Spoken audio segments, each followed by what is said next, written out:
So when Jeff asked me to read this, I didn't really know what I was getting into, but I have read it over and over preparing for this and have fallen in love with it. So it's my honor to read Is Dirtbike Guy a Part of My Neighborhood by Kate Story. Is Dirtbike Guy part of my neighborhood? Sonically, he certainly is. He is the first reliable sign of spring. Days lengthen, air softens, his engine begins to rev. Over and over he revs it. He is winding up, getting a good foothold, a sprinter in the blocks, and then he launches. Like a giant biomechanical mosquito, he begins his drive-bys. He seems to favor running up 2 blocks of Water Street, then east on Dublin, around Waterford, up London and back to Water. Sometimes he buzzes through my little street, Harvey, just for variety. Someone once asked him to stop making so much noise and pointed out that there are children playing on the street. His response was, I'm given to understand, very rude. I wish I'd been there. Maybe Dirtbike Guy did something surprising, like bursting out into a Shakespearean-era rejoinder. Thou yeasty beef-witted baggage, you shall stifle in your own report and smell of calumny, perhaps he said. For reasons that are not entirely clear to me, I am fond of Dirtbike Guy. From a distance, that is.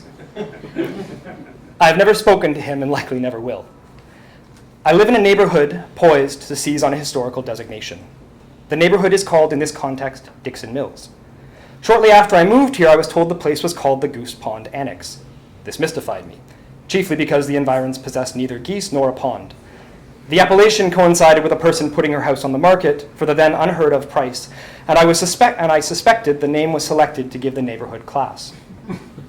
Her house sold, she is gone. The person who bought the house is now gone too, and so is any mention of the Goose Pond. At this point, I'm a bit like Mr. Hooper. I've been here a long time.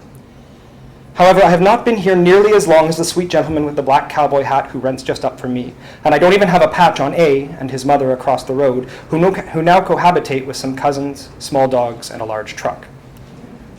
Surely for all of us, the idea of neighborhood that we nurture is related to the neighborhoods we grew up in, a reaction against, perhaps, or longing for. I grew up on the South Side Road. It has been settled for generations, but is still treated as industrial land. Much of the road below my house was obliterated, and the people resettled to another part of St. John's in the late 1950s to make way for harbor expansion. A wonderful, wonderful memoir called Below the Bridge by Helen Porter has been published about the community. In my childhood, there were remnants, some family names, lilac trees, and stone foundations perched atop of a cliff dynamited out to make room for modern shopping. A monument to the last Beothuk, Shanadathit, had been buried in the then church graveyard. That monument to her has now been erased to make way for a sewage treatment plant. A different accent, certain words that we, a 5-minute walk up the road, didn't use. I grew up in a house built by my great-grandfather.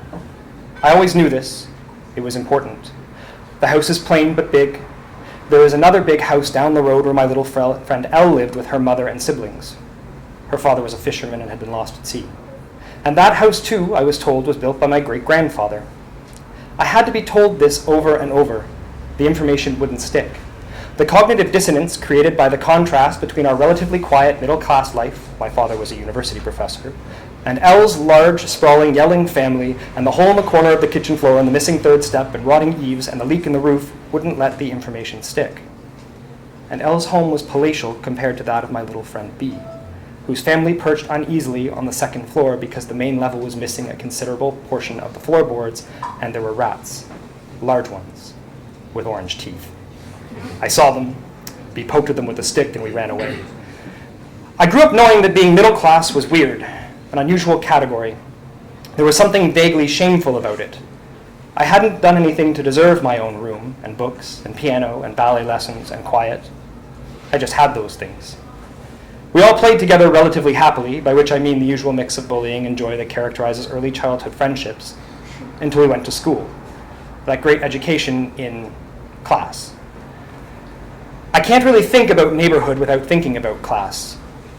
So that's why I go on about a neighborhood that has nothing to do with Peterborough, but it does, because I carry it inside me. Dirtbike Guy raises a strange nostalgia in me. There were dirtbike guys in my childhood St. John's neighborhood.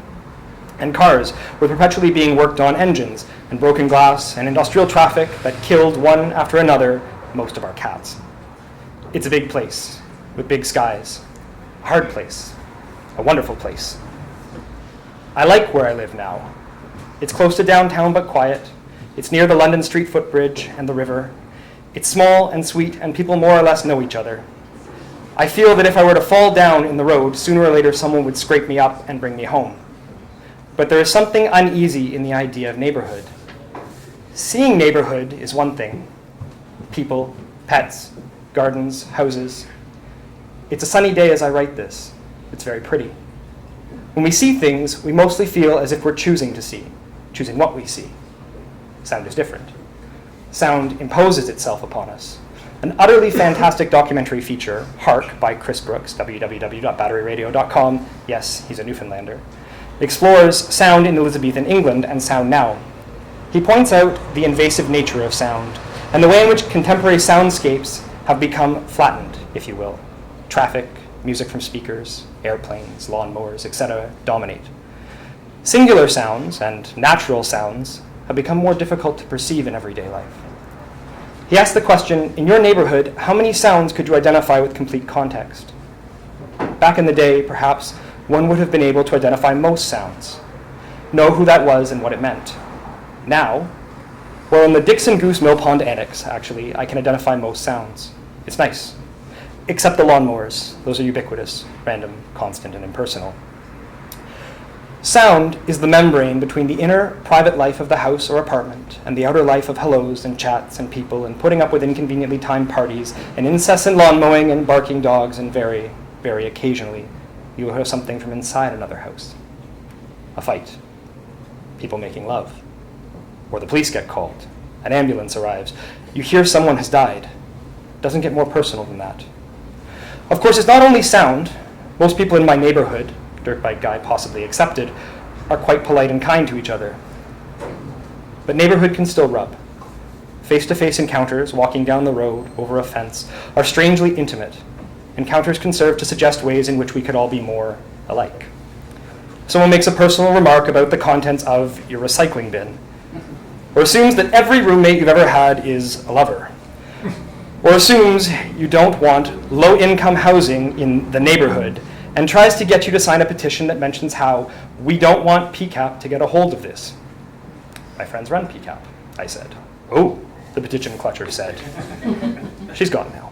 The uncomfortable thing about neighborhood is that the membrane for all of us is more permeable than we sometimes like to think. I have a sense of privacy the size of Manhattan. No, the size of a big house built by my great-grandfather, a rock of rather lonely tranquility in a sea of large, chaotic, incomprehensible, and hard-scrabble families. That tranquility, that privacy was a luxury, and I always knew it. My nature also requires it to survive. And I also need community, also known as people. I would be very sad and even angry if somehow this little patch of appropriated and colonized land with houses on it that some of us call home became too homogeneous. We don't live in a place where every house is one of 3 possible layouts and everyone has more or less the same income and expectations. The mix is what makes this neighborhood a good place to live. I once read, someplace I can't remember, that the true definition of community is the ability to tolerate the presence of insane and or annoying persons. That went somewhere deep inside of me. We are all insane and or annoying in some way to someone at some time or another. My Peterborough, a sort of loose affiliation of downtown artists and businesses, academics and bars, restaurants and associated denizens, tolerates the presence of insane and annoying persons. Even Dirtbike guy. That's a neighborhood.